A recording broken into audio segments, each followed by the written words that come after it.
Baik, ini pertanyaan sensitif ini. Ya. Bagaimana kalau menghadiri acara tahlilan itu mendapat pahala atau mendapat dosa? Ini pertanyaan yang kalau dijawab ini tidak akan habis ya. Jadi tidak akan habis. Baik. Yang pertama terkait mengenai bab ini, bahwa di dalam agama kita tahlil itu satu ibadah yang utama. Kenapa?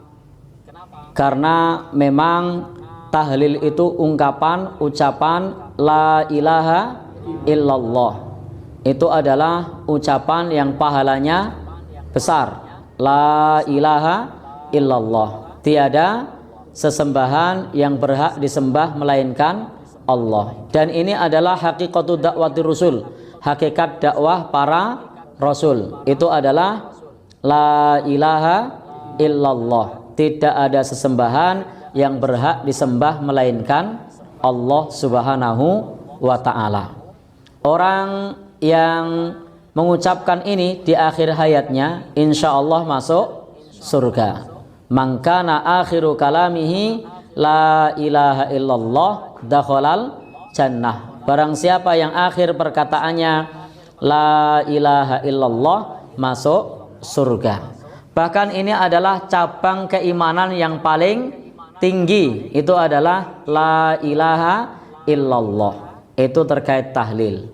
Tetapi kalau yang dimaksud oleh penanya adalah tahlilan, ritual kematian, baik hari ke mulai dari berapa? 7 atau 40, 100, 1 tahun, kemudian 2 tahun, 1000 hari, maka hal tersebut tidak ada tuntunannya di dalam agama kita. Dengan formasi yang kita kenal itu tidak ada tuntunan mengenai rangkaian tersebut, hitungan-hitungan hari tersebut, atau bahkan yang pakai ubo rampe tertentu harus dengan apa ini dan itu, ada kembang kemenyan, ada apa namanya sesaji misalnya, maka itu jelas tidak ada tuntunannya. Dan tidak boleh kita berdoa kepada Allah di situ disandingkan dengan sesaji, disandingkan dengan hitungan-hitungan yang diperoleh bukan dari syariat agama kita. Berbeda halnya dengan sodakoh. Kalau sodakoh jelas sampai dalam agama kita, sodakoh jelas sampai. Hadisnya banyak tentang sodakoh atas nama orang yang meninggal dunia, itu jelas sampai.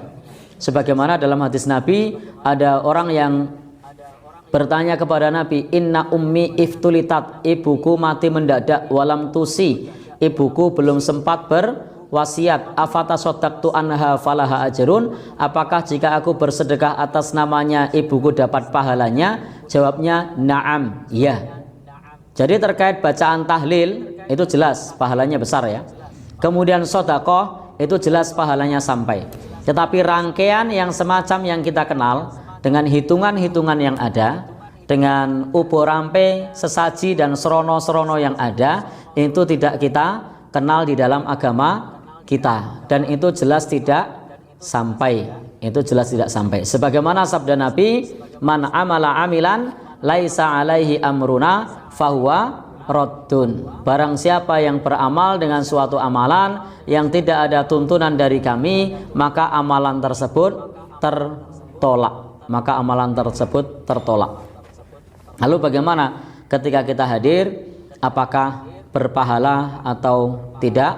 Konsepnya adalah ketika kita melihat hal yang semacam itu, kita bukan hakim untuk menghakimi dia berdosa atau berpahala.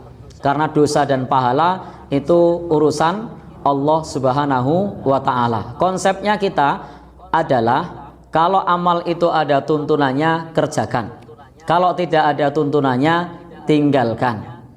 Karena perintahnya adalah kita diminta untuk ittiba kepada tuntunan Rasulullah Shallallahu Alaihi Wasallam.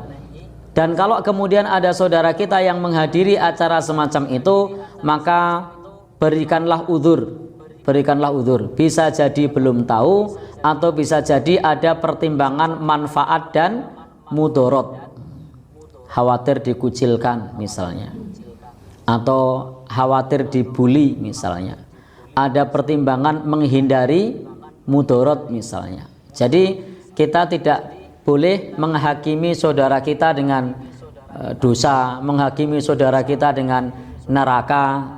Tapi konsepnya adalah kalau sesuai tuntunan kerjakan, kalau tidak ada tuntunan tinggalkan. Karena urusan hisab, wa hisabuhum 'alallahi ta'ala. Hisabnya adalah urusan Allah Subhanahu wa ta'ala. Dan kita tidak tahu di balik orang yang menghadirinya itu bisa jadi ada alasan tertentu. Contoh tadi karena tidak tahu, atau ada pertimbangan manfaat dan mudorot sehingga kemudian hadir pada acara tersebut. Jadi tidak perlu kita untuk menghakimi dengan dosa atau pahala. Prinsipnya tidak ada tuntunan, tinggalkan. Dan mudah-mudahan ketika seseorang terjatuh dalam kekeliruan, Allah Subhanahu wa ta'ala mengampuninya. Dan hendaknya kita terhadap orang yang berbeda pandangan dengan kita, hendaknya kita tidak perlu untuk kemudian menghakimi dengan dosa, menghakimi dengan neraka. Artinya apa? Kita punya sudut pandang, saudara kita punya sudut pandang yang lain. Dalam pandangan kita bahwa acara semacam itu tidak ada tuntunannya dan tidak perlu kita amalkan. Adapun saudara kita yang punya pandangan yang lain, maka konsepnya adalah kita tidak menghakimi, tetapi kita mengamalkan sesuai dengan yang kita yakini. Yang kita yakini yang seperti itu tidak ada tuntunannya. Wallahu a'lam bishawab.